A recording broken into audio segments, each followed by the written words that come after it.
오늘 생명의 삶 5월 6일 본문 열왕기상 13장 25절부터 34절까지 말씀을 통해서 오늘 우리들에게 주시는 말씀을 함께 살펴보도록 하겠습니다. 열왕기상 13장 전체 말씀을 맥락에서 사실 오늘 말씀을 좀 보셔야 됩니다.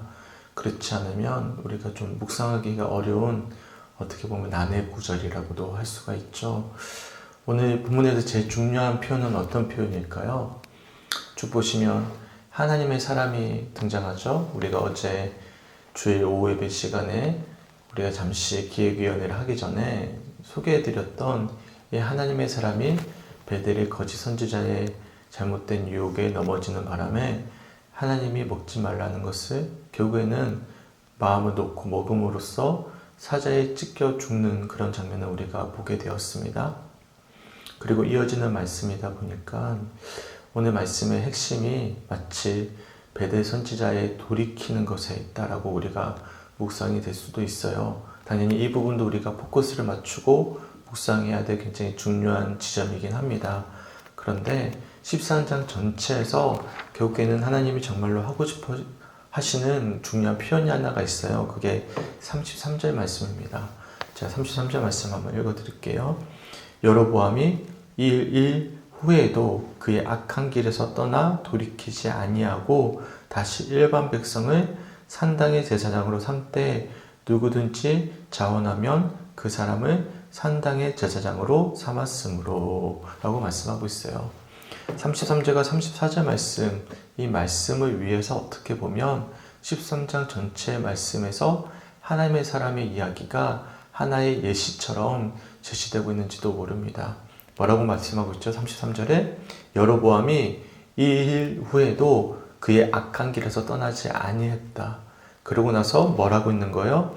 일반 백성을 산당의 제사장으로 삼았고 누구든지 자원하면, 이 자원한다라는 것이요 그냥 내가 하겠습니다는 뜻이 아니라 돈을 주면이라는 의미를 담고 있어요. 돈을 주면 그 사람을 산당의 제사장으로 삼았다라고 말씀하고 있습니다. 그러니까 여로보암이 하나님의 뜻을 온전히 돌이키지 아니하고 인간의 방법으로 종교를 혼합시키는 것이죠. 그런 모습 속에서 하나님이 이 여로보암의 집에 죄가 되게 하셔서 그 집이 땅에서 끊어져 멸망하게 될 것이다 라는 이 말씀으로 13장의 말씀이 마무리가 되는 거예요. 우리가 보시면 13장 전체를 한번 훑어볼까요? 1절부터 10절까지 말씀해 보시면 여로보암과 하나님의 사람 이야기가 등장합니다. 하나님의 사람이 남유다로부터 이제 올라왔죠. 베델로 올라와서 이제 여로보암을 만나서 여로보암에게 하나님의 뜻을 전달하는 장면을 보았습니다. 그리고 여로보암이 하나님의 사람의 그 이야기를 어떻게든 가로막고자 손을 뻗었을 때 이 손이 말라버리는 어떤 현상을 보이게 되죠. 그때 하나님이 하나님의 사람을 통해서 그 손을 고쳐주시는 장면을 통해서 그게 첫 번째로 돌이킬 수 있는 기회를 주었어요. 하지만 그럼에도 불구하고 여로보암이 하나님의 사람을 도리어 유혹하는 장면을 우리가 보게 됩니다. 그런데 그때는 하나님의 사람이 순수성을, 그러니까 신앙의 중심을 잃지 않았습니다. 그리고 다시금 베델이 아닌 다른 곳으로 하나님께서 가게 하시는 곳으로 가게 되는 그런 장면을 우리가 보게 되죠. 안타깝게도 어제 말씀이었어요. 11절부터 이어지는 말씀해 보시면 이 하나님의 사람이 끝까지 사실 마귀는 우리를 그대로 놓지 않거든요. 오늘 새벽에 조금 제가 빨리 일어나서 관련된 말씀을 조금 한번 들어봤어요. 우리가 부흥회 때 같이 했던 장찬양 목사님도 이 본문을 가지고 설교를 하셨더라고요. 그래서 들어봤더니 이런 말씀을 하시더라고요. 우리가 정말 말씀 가운데 정직하게 살아있으면 마귀가 우리를 그대로 놓아두지 않는다. 근데 우리가 마귀로부터 시험을 당하지 않는다면, 유혹을 받고 있지 않는다면 도리어 반대로 말씀대로 살지 않고 있다는 증거이다. 그런 말씀을 하시더라고요. 맞는 말인 것 같아요. 우리가 정직한 길을 걸어가고자 하면 마귀는 우리를 내버려 두지 않고 계속 유혹을 하는 겁니다. 반대로 유혹을 받지 않고 있습니까? 그러면 우리가 사실 도리어 정도의 길을 걷고 있지 않다라고 보면 된다. 이렇게 말씀하시는데 좀 신선했어요. 그래서 기억이 남아서 잠깐 소개해드립니다. 중요한 사실은 하나님의 사람이 끝까지 유혹을 받게 됐는데 그만 어떻게 하죠? 그 베델의 거짓 선지자의 유혹에 넘어져서 그만 그의 달콤한 이야기에 그만 마음을 놓고 먹게 되는 장면을 우리가 보게 돼요. 그러면서 그만 이 하나님의 사람이 하나님으로부터 무서운 경고의 말씀을 듣고 돌아가는 길에 사자에게 죽임을 당하는 장면까지 보게 됩니다. 그리고 나서 오늘 본문의 말씀에 보시면 놀라운 어떤 장면이 등장합니다. 어떤 장면이 등장하냐면 이 거짓 선지자였던 베델 이 거짓 선지자가 하나님의 사람이 죽었다는 소식을 전해 듣고 정말 그것을 확인하기 위해서 갔더니 어땠습니까? 사자가요, 해서는 안 되는 행동을 하고 있는 것입니다. 사자는 야수성을 가지고 있잖아요. 당연히 죽은 시체를 먹어야 되고 또한 옆에 있는 나귀를 찢어 죽여야 되는데도 불구하고 그대로 보고 있는 거예요. 제가 28절 말씀 한번 읽어드리겠습니다. 그가 가서 본즉 그의 시체가 길에 버림받았고 나귀와 사자는 그 시체 곁에 서 있는데 사자가 시체를 먹지도 아니하였고 나귀를 찢지도 아니하였더라. 아멘. 이 장면을 보았던 이 거짓 선지자가 깨달음이 있었던 것 같아요. 놀라웠던 것 같습니다. 이게 하나님의 분명한 사인이다. 비록 그는 하나님의 사람을 죽이게 한 1등 공신이자 장본인인데도 불구하고 자연적인 섭리를 역행하는 이런 모습을 통해서 하나님의 사람의 시체를 지키는 이 모습을 통해서 그가 아마 어떤 강력한 충격을 받았던 것 같습니다. 그래서 어떻게 하냐면 29절의 말씀에 보시면 그 시체를 들여다가 자기 성읍으로 가지고 들어가서 슬피 옵니다. 30절 말씀에 보시면 오라 내 형제여 하고 그를 위하여 슬피 울었다라고 말씀하고 있거든요. 이게 오라라는 표현이 제 에레미야에게 자주 등장하는데요. 애통하는 거예요. 진심으로 슬퍼하는 표현입니다. 그리고 나서 31절의 말씀을 보십시오. 그 사람을 장사한 후에 그가 그 아들들에게 말하여 이르되 내가 죽거든 하나님의 사람을 장사한 묘실에 나를 장사하되 내 뼈를 그의 뼈 곁에 두라 라고 부탁을 하게 됩니다. 아마 이 표현을 통해서 대부분의 목사님들이나 또한 신앙학자들이 성경학자들이 뭐라고 이야기하냐면 이 거짓 선지자가 이 하나님의 사람의 죽는 이 모습을 통해서 충격을 받고 하나님의 뜻을 깨닫고 회개하고 돌이켰다라고 봅니다. 실제로도 저도 동일하게 생각을 해요. 왜냐하면 하나님의 사람 곁에 나도 묻어주세요 라고 부탁하는 장면을 우리가 보게 되는 것이죠. 그리고 이어지는 32절 말씀 보십시오. 보시면 도리어 하나님의 사람을 유혹했던 이 거짓 선지자 베델 이 늙은 선지자가 도리어 이 베델 제단을 향해서 하나님의 사람과 똑같은 예언을 하게 되는 거예요. 제가 한번 읽어볼게요. 그가 여호와의 말씀으로 베델에 있는 제단을 향하고 또 사마리아 성읍들에 있는 모든 산당을 향하여 외쳐 말한 것이 반드시 이룰 것임이니라. 아멘. 바로 모든 상당을 향해 하나님의 사람이 선포했던 것들이 성취될 것임을 예언하고 하나님의 말씀을 대언하는 장면들을 우리들이 말씀을 통해서 볼 수가 있는 거예요. 이 말씀을 통해서도 우리들이 한 가지 분명히 알 수 있는 것은 돌이켰다라는 것입니다. 어디에서 돌이킨 거예요? 종교 혼합주의에서 돌이킨 거예요. 정말 하나님의 뜻 가운데 온전히 서고자 이 거짓 선지자가 하나님의 사람의 죽는 모습을 통해서 깨닫고는 돌이키는 모습을 우리들의 말씀을 통해서 볼 수가 있는 것이죠. 실제로 열왕기하 23장 17절과 18절 말씀해 보시면 이 말씀이 성취가 됩니다. 실제로 요시야 왕이 300년 후에 베델에 있는 제단을 다 무너뜨리거든요. 그런 과정 가운데 비석을 발견을 해요. 이 비석이 어떤 비석이냐면 하나님의 사랑과 이 거짓 선지자가 붙여있는 비석입니다. 제가 한번 읽어드릴게요. 열왕기하 23장 17절과 18절 말씀입니다. 요시야가 이르되 내가 보이는 저것은 무슨 비석이냐 하니 성읍 사람들이 그에게 말하되 왕께서 베델의 제단에 대하여 행하신 이 일을 전하러 유다에서 왔던 하나님의 사람이 묘실이니이다 하니라. 이르되 그대로 두고 그의 뼈를 옮기지 말라 하매 우리가 그의 뼈와 사마리아에서 온 선지자의 뼈는 그대로 두니라. 아멘. 그러니까 그의 뼈와 사마리아에서 온 그 선지자의 뼈만 그대로 두고 모두 다 제단을 무너뜨려 버리는 그런 장면을 우리가 보게 되거든요. 그러니까 실제로 이 거짓 선지자가 했던 예언 그대로 성취되는 장면들을 우리가 열왕기야 23장 말씀을 통해서 살펴볼 수가 있는 것입니다. 그러니까 하나님의 사람의 이야기는 결국에는 무엇을 위함입니까? 그러니까 하나님의 사람이 끝까지 믿음을 지켰을 때, 또한 하나님께서 그의 믿음을 통해서 그의 삶을 지켜주시는 모습을 보았고, 비록 그가 또한 넘어졌지만 하나님의 사람의 죽음을 통해서 거짓 선지자가 돌이키는 모습을 통해서도 거짓 선지자도 지켜주시는 모습을 우리가 보게 돼요. 결론적으로 그렇습니다. 그런데 33절 말씀해 보시면 이 일 후에도 여로보암은 그의 악한 길에서 떠나지 않습니다. 그리고 어떻게 하죠? 자신의 뜻하는 바대로 신앙의 행위를 하고 있는 모습을 우리들이 보게 되고, 34절 말씀해 보시면 이것이 죄가 되어 그 집이 이 땅 위에서 끊어져 멸망하게 될 것이다 라고 말씀하고 있음을 우리들이 말씀을 통해서 살펴볼 수가 있는 것입니다. 에스겔 18장 23절의 말씀을 보시면 이런 말씀이 있어요.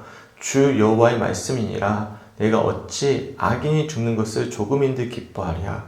그가 돌이켜 그 길에서 떠나 사는 것을 어찌 기뻐하지 아니하겠느냐.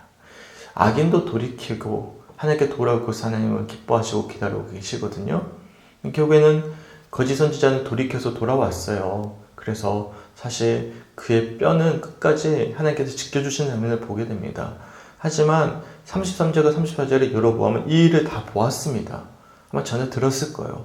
그럼에도 불구하고 자신의 뜻대로 행하는 그의 신앙의 모습을 우리가 보면서 결국엔 13장에서 제일 중요한 표현은 어디에 있는 거예요? 이 일 후에도 여로보암이 돌이키지 않았다.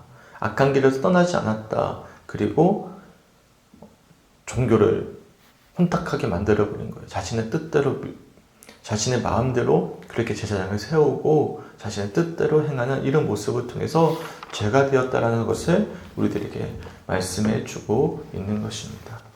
보시면 이 여로보암의 죄는 결국에는 무슨 죄입니까? 하나님의 말씀을 들었음에도 불구하고 그 말씀 가운데 돌이키지 않은 것이 첫째 죄죠. 두 번째 죄는 어떤 죄입니까?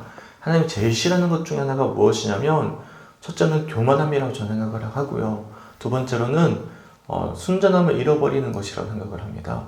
이것을 우리가 좀 어렵게 표현을 하면 종교 혼합주의, 종교 다원주의라고도 볼 수가 있는 것이죠.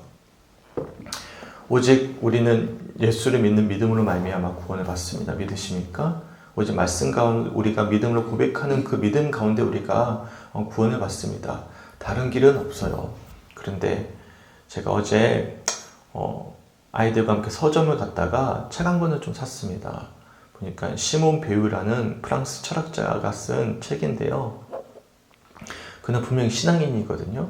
신앙인인데 구약 성경에 있는 하나님 자체를 부정하더라고요. 왜냐면 하나님은 무조건 선한 분이셔야 되는데 구약에 등장하는 하나님은 사실 조금 폭력적인 부분들이 분명히 있잖아요.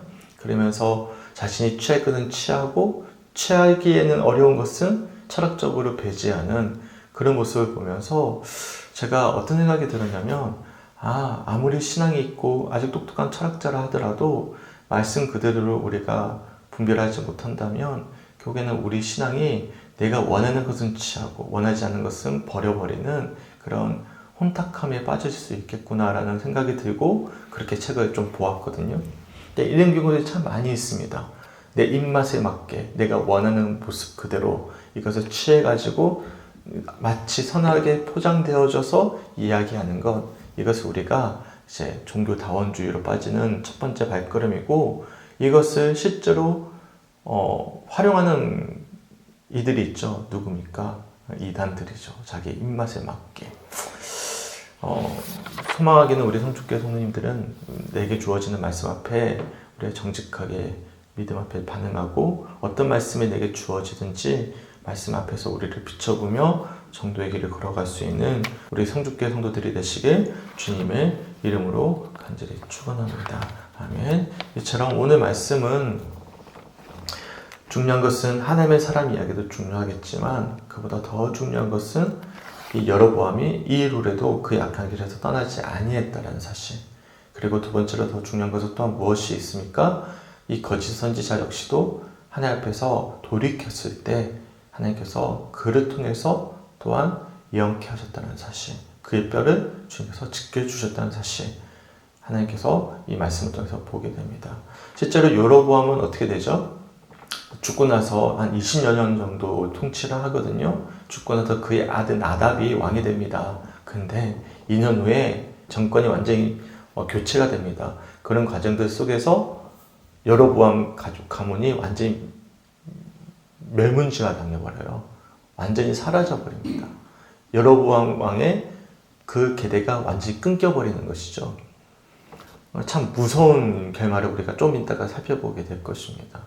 영원하지 않다라는 거예요. 자신이 아무리 자신의 뜻대로 왕권을 강화하고자 애를 쓴다 하더라도 결국에는 그것을 지켜낼 수 없는 것이 유한한 인간의 한계이거든요.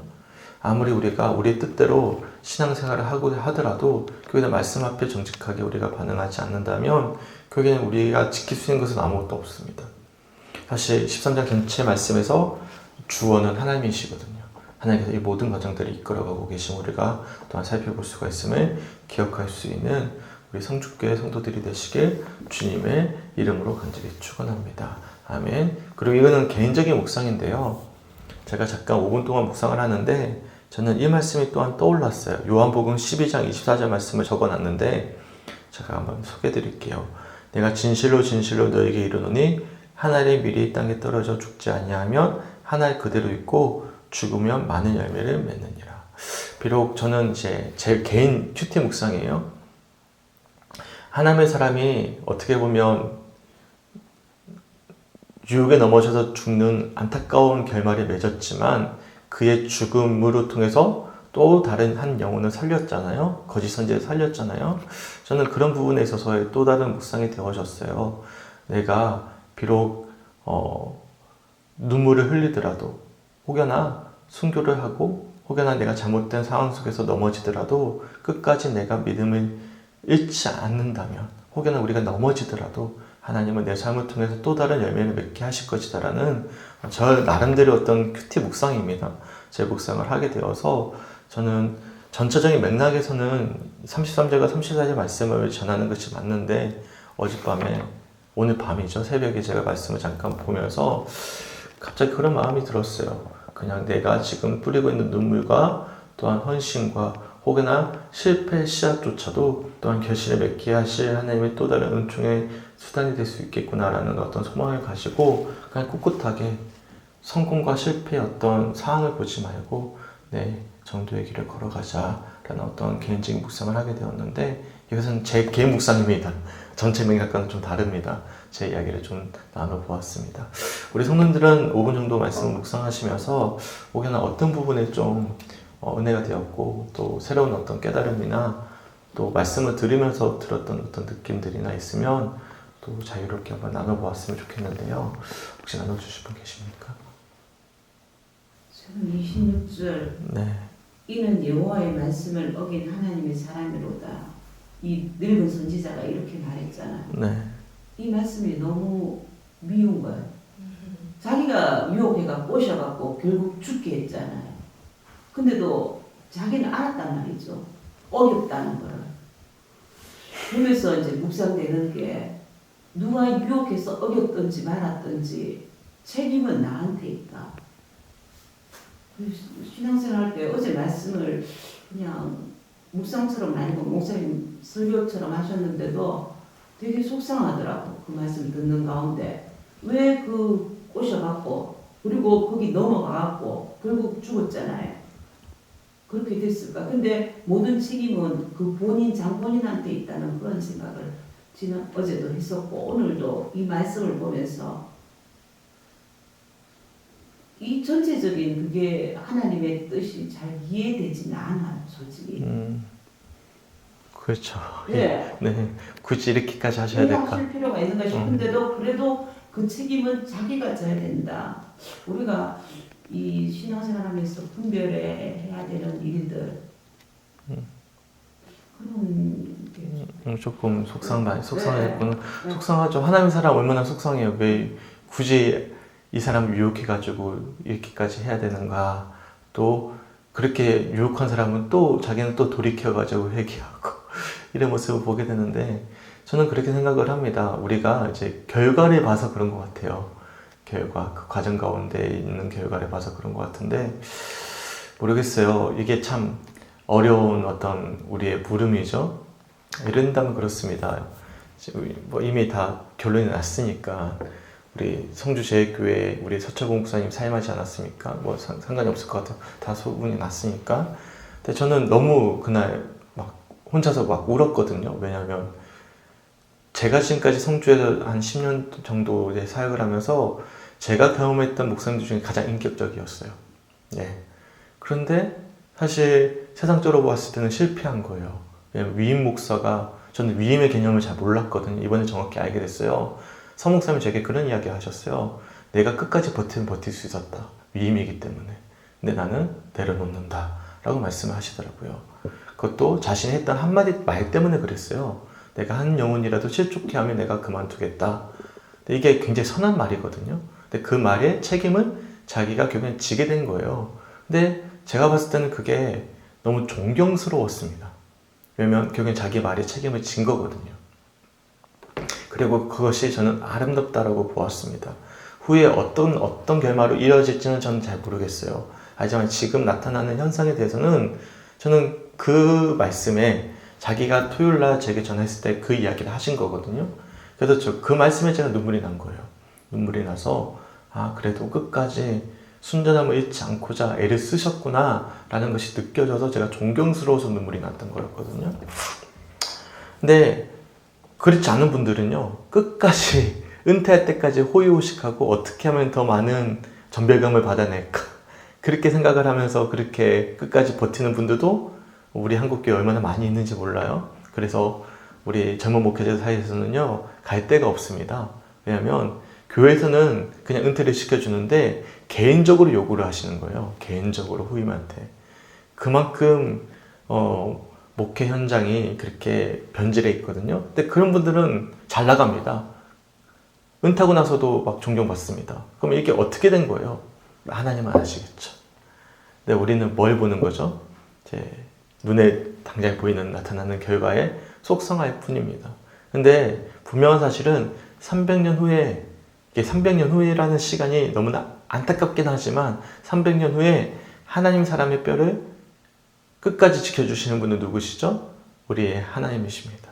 그러니까 당장의 눈에 보이는 결말에 우리가 너무 이제 일일비하면서 너무 속상해하지 않았으면 좋겠어요. 근데 또한 그럴 수밖에 없는 게 또한 우리 기도하고, 그래서 참 신앙에 변질하지 않고 중심을 우리가 정직하게 지킨다는 것이 어려운 것 같고요. 제일 중요한 것은 사실 우리 집사님 말씀 맞아요. 유혹에 넘어지지 않는 것이 우선입니다.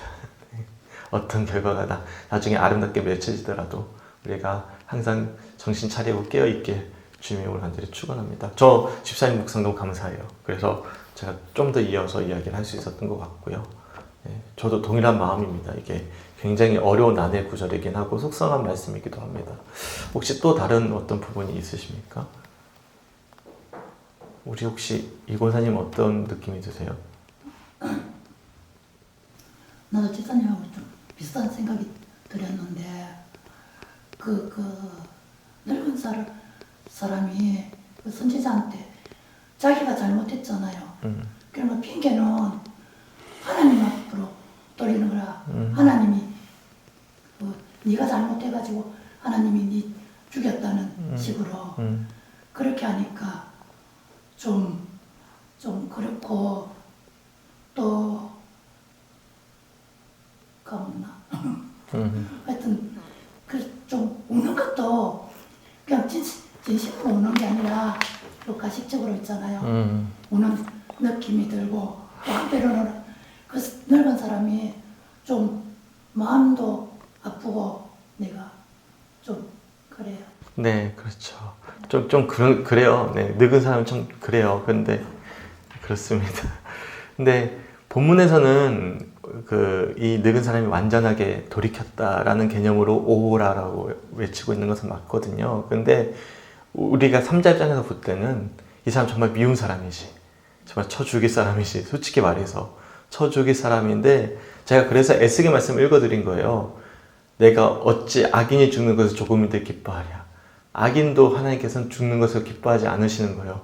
어떻게든 마지막까지라도 이 늙은 사람이 돌아올 수 있도록, 늙은 선지자가 돌아올 수 있도록 하나님의 사람을 또한 그렇게 죽는 현장 속에서 사자들이 먹지 못하게 하면서까지도 그를 돌이킬 수 있는 기회를 주신 거예요. 달리 표현하면 여로보암의 문제가 여기 있는 거예요. 이 상황 속에서 끝까지 돌이키지 않잖아요. 네, 이것이 가장 큰 문제고. 우리 같아요. 우리 같아요. 맞습니다.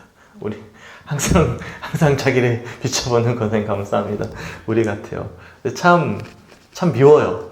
이런 이제 거짓 선지자 같은 이들을 보면. 네, 하여튼 그렇습니다. 우리 사모님 혹시 어떤 묵상이 되셨어요? 33절 34절 말씀인데요. 여로보암이 이후에도 악한 길에서 떠나지 않고 돌이키지 아니하였다는 말씀이 참 좀 가슴이 답답했어요. 세상은 그런 존재구나 이런 생각이 들었고, 그럼에도 불구하고 우리는 믿음의 길을 가야 하고 그 세상을 향해서 복음을 전해야 되고 그런 상황들이 참 답답하고 힘들고 속상하지만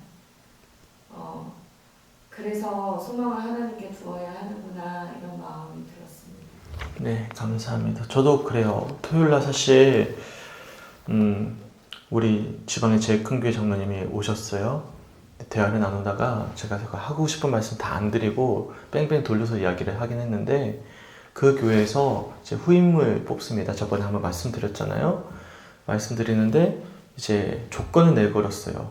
우리 지방에 있는 어떤 목회자도 제출할 수 없는 조건이죠. 대형 교회 목회자들만 또는 그 출신의 부목사들만 서류를 낼 수 있는 조건이에요. 그래서 제가 말씀드렸습니다. 장로님, 2마리 토끼를 다 잡을 수 없다고. 정말 진솔한 목회자를 찾고 싶으십니까? 아니면 성공하길 원하십니까? 근데 장로님의 이야기는 2가지를 다 원하는 거예요. 2가지를 다 잡을 수 없어요. 네, 성공을 원하는 목회자, 진솔한 목회자를 다 잡을 수 있을까? 저는 진짜 쉽지 않다고 생각합니다. 네, 근데 제가 대화를 나누다 보니까 그분은 2가지 욕심이 다 있으시더라고요. 그런데 정말 진솔하게 목회를 하는, 예를 든다면 이번에 초청하게 된 김태호 목사님 같은 분들, 그런 분들 누가 알아줍니까? 알아주지 않습니다.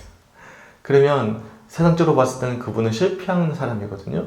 그 작은 시국교회에서 10명이 넘는 사람들의 장례 치르면서 이름도 없이 빚도 없이 그렇게 애를 쓰고 있는데, 그러면 그렇게 하지 말고 저희 같은 경우에 저도 마찬가지 지금 당장 내려놓고요. 어디 가야 됩니까? 감리교회 유명한 교회 가 있어야 돼요. 부목사로. 그래야 서류라도 낼 수 있는 조건이 주어집니다. 이렇게 있으면 안 돼요. 그런데 세상적으로 봤을 때 우리는 실패하지만 저는 그렇게 생각하지 않거든요. 그러니까 2마리 토끼를 다 잡을 수 없는 거예요. 그러니까 이게 계속 부딪히는 거예요. 우리 신앙생활 속에서. 네. 모르겠습니다. 2마리 토끼 다 잡는 분들도 계시겠죠. 특별한 하나님의 은총 가운데 쓰임받는 도구겠죠. 하지만 저는 제가 특별하고 생각하지 않습니다. 그냥 제게 주어진 길을 정직하게 가는 것이 가장 소중한 길이라 생각하고요. 제가 좀 부연 설명이 길어져서 죄송합니다. 왜냐하면 우리가 종교 혼합주의에 넘어지는 가장 결정적인 이유는 이런 속상함들 때문에 우리도 또한 왜 속상할까? 왜 이 사람이 이리처럼 미울까? 라고 생각했을 때 결국엔 우리도 성공하고 싶고 잘 되고 싶고 복 받고 싶고 하는 모습들 속에서 하나님 사람이 이렇게 실패하고 어떻게 보면 허망하게 죽어가는 모습들이 우리가 원하지 않는 모습인데 그건 하나님이 원하시는 모습일 수도 있는 것이거든요. 이것이 계속 부딪히는 과정들 속에서 주어지는 또 다른 우리의 어떤 묵상의 어떤 요점이지 않을까 돌아보게 됩니다. 저는 그렇게 생각해요. 그래서 오늘 말씀이 난의 구절인 거예요. 내가 바라는 것과 하나님이 원하시는 것이 충돌하는 지점이기도 하거든요. 그것이 저는 계속 이어지는 갈등입니다. 모르시겠지만 저는 온종일 앉아가지고 이런 갈등에 계속 부딪히는 거예요. 성공하고 싶다. 정직하게 가고 싶다. 성공하고 싶다. 정직하게 가고 싶다. 어떤 게 옳을까요? 그것은 하나님 앞에, 말씀 앞에 정직하게 반응하는 길이라고 생각합니다. 그래서 저는 우리 성주교회에 와 있는 성도님들이 너무나 소중해요. 왜냐하면 지금까지 신앙생활 열심히 하셨던 분들인데 이 작은 교회를 말씀 앞에 정직하게 반응을 오셔서 헌신하시고 예배 드리시고 눈물로서 기도하고 있는 이 모습들이 전 너무나 소중합니다. 아니면 많은 사람들처럼 군중에 파묻히면 되거든요.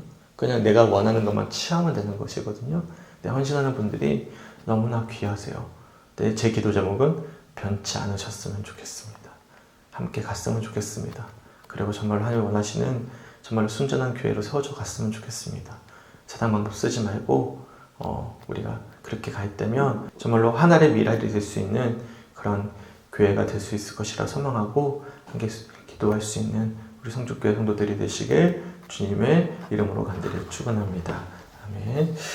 묵상해 주신 덕분에 저도 사실 오늘 말씀이 조금 어려워서 좀 처음에 헤맸는데 우리가 묵상하고 나서 나눠주시고 나서 제가 좀 더 풀린 것 같아요. 그래서 감사합니다. 오늘 주셨던 말씀 개별로 꼭 잘 묵상해 보셨으면 좋겠고 제가 마지막에 나눠드렸던 질문을 스스로에게 잘 던져보셨으면 좋겠습니다. 월요일은 다음 세대를 위한 기도인데 3가지 기도 제목 읽어드릴게요. 첫 번째, 참된 목자이신 주님을 만나 부족함이 없으리로다 고백할 수 있는 자녀들이 될 수 있도록. 두 번째, 세상의 아름다운 것에 마음을 빼앗기지 않고 순전한 마음으로 살아가는 자녀들이 될 수 있도록. 세 번째, 우리 교회가 어린이, 청소년, 청년들을 신앙으로 잘 키워낼 수 있고 품어줄 수 있는 교회가 될 수 있도록 함께 기도해 주셨으면 좋겠습니다. 오늘은 다음 세대를 위해서 기도해 주셨으면 좋겠고요. 우리가 어제 기획위원회 때도 제일 많이 논의했던 부분은 교회 차량을 구매하고자 하는 것도 또한 사실 제가 좋아하지 않은 방법이긴 했지만 좀 부담감을 줄 정도로 제가 좀 푸시를 했던 이유도 전도사님 3분이나 계시고 우리 교육부장도 계시고 한데 우리가 계속 푸시를 제가 좀 했잖아요. 그래서 가실 때 제가 죄송하다고 그랬어요. 너무 강하게 이야기했다고. 그래도 제가 푸시를 했던 이유는 그만큼 다급한 우리 교회 과제입니다.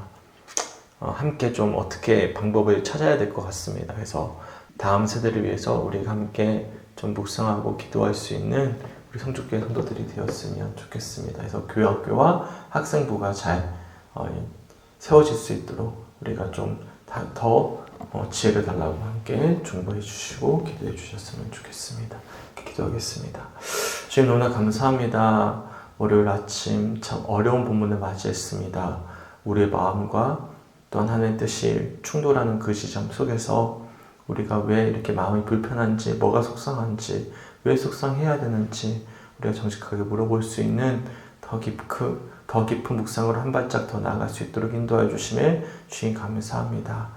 오늘 주신 말씀을 통해서 하나의 미랄이 땅에 떨어져 아버지 열매를 맺는 묵상이 될 수 있도록 주님 인도하여 주시옵소서. 그리고 끝까지 돌이키지 않았던 여로보암과 같은 이들을 향해서도 하나님께서는 끝까지 기회를 주고 계시고 있음을 기억하면서 또한 내게 주어진 오늘 하루라는 이 기회를 우리가 아름답게 선용할 수 있도록 하나님 함께하여 주시고 오늘 하루의 삶을 지켜주시고 인도하여 주시옵소서. 특별히 다음 세대를 위해서 중보하며 기도할 수 있는 오늘 하루가 될 수 있도록 인도하시고 우리 교회가 어떻게 어린이 사역과 학생부 사역을 건강하게 세워나갈 수 있을지 우리 같이 함께 마음을 모아 지혜를 모을 수 있도록 함께 중보할 수 있도록 주님 인도하여 주시옵소서.